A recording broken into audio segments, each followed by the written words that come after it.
नमस्कार दोस्तों, मैं तुषार जैन, सीएफओ और research head Ajay astro money गुरु और तुषार ग्लोबल सर्विसेज.com की तरफ से आपको स्वागत करता हूँ। आज 28 अगस्त सन 2023। आज के इस एपिसोड में हम बात करने वाले हैं चावल के बारे में और चीन की तरफ से एक मुख्य खबर चावल के ऊपर आते हुए नजर आ रही है और भयंकर बाढ़ से चीन में चावल का वैश्विक भाव बढ़ने की संभावना ये दिखाई दे रही है और ये खबर चीन की तरफ से आते हुए दिखाई दे रही है। तो आइए शुरू करते हैं आज का एपिसोड और जानते हैं इसके बारे में विस्तार से। चीन के उत्तरी राज्यों में अत्यंत मूसलाधार बारिश तथा भयंकर बाढ़ के प्रकोप से धान की फसल को काफी नुकसान होने से चावल का उत्पादन घटने की संभावना दिखाई दे रही है, जिससे वहां इसके आयात में बढ़ोतरी हो सकती है। क्योंकि भारत से गैर बासमती कच्चे चावल का निर्यात बंद होने से वैश्विक बाजार में आपूर्ति एवं उपलब्धता की स्थिति जटिल होती जा रही है और कीमतों में वृद्धि हो रही है। इसलिए अगर चीन की मांग बढ़ी तो चावल का भाव और भी बढ़ सकता है। उल्लेखनीय है कि संसार में धान चावल का सबसे बड़ा उत्पादक देश होने के बावजूद चीन को विदेशों के अक्सर भारी मात्रा में चावल का आयात करने की आवश्यकता पड़ती है। ध्यान देने की बात है कि चीन के ने 3 प्रांतों में एक बार फिर भयंकर बाढ़ का अलर्ट जारी किया गया है, जबकि वहां देश के लगभग 23% चावल का उत्पादन होता है।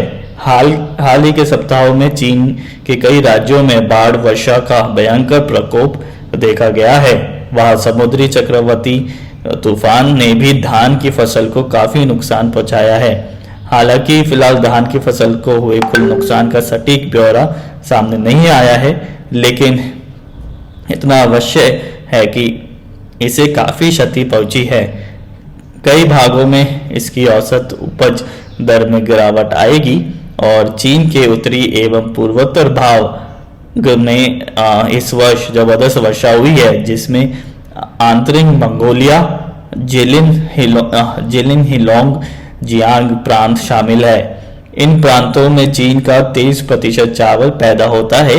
चीन में डोक्सुरी चक्रवाती तूफान का प्रकोप पहले ही आ चुका है, जबकि अब एक और भयंकर तूफान कानून उत्तरी राज्यों की तरफ बढ़ रहा है। समझा जाता है कि चीन में चालू वर्ष की अंतिम तिमाही में चावल का आयात तेजी से बढ़ सकता है। इससे थाईलैंड और वियतनाम जैसे निर्यातक देशों को अपने चावल का दाम और निर्यात बढ़ाने का अच्छा अवसर मिलने की संभावना है। इसके अलावा पाकिस्तान एवं म्यांमार में को दाम और निर्यात बढ़ाने का अच्छा अवसर मिलने की संभावना है। इसका पाकिस्तान एवं म्यांमार को भी कुछ फायदा हो सकता है। चीन में उत्पादन कितना घटता है और आयात में कितनी बढ़ोतरी होती है, इसके अनुरूप चावल के वैश्विक बाजार मूल्य में तेजी निर्भर करेगी। फाओ की एक रिपोर्ट के अनुसार चावल का वैश्विक बाजार भाव पहले ही उछलकर गत 12 वर्षों के शीर्ष स्तर पर पहुंच चुका है, जिससे एशिया तथा अफ्रीका में अनेक आयातक देशों की कठिनाइयां काफी बढ़ गई है। तो ये था ओवरऑल आज के चावल यानी कि धान के बारे में और चीन की तरफ से जो खबरें निकल के आ रही है उसके बारे में। तो उम्मीद है आपको इससे लाभ होगा और एडवांस एनालिसिस के लिए, अग्रिम विश्लेषण के लिए आप हमसे हमारी पेड सर्विसेज के लिए भी संपर्क कर सकते हैं। हमारी कॉन्टैक्ट डिटेल्स डिस्क्रिप्शन और स्क्रीन के ऊपर उपलब्ध है। तो आज के एपिसोड में इतना ही। आप देखते रहिए Ajay astro money Guru. Thank you and good day.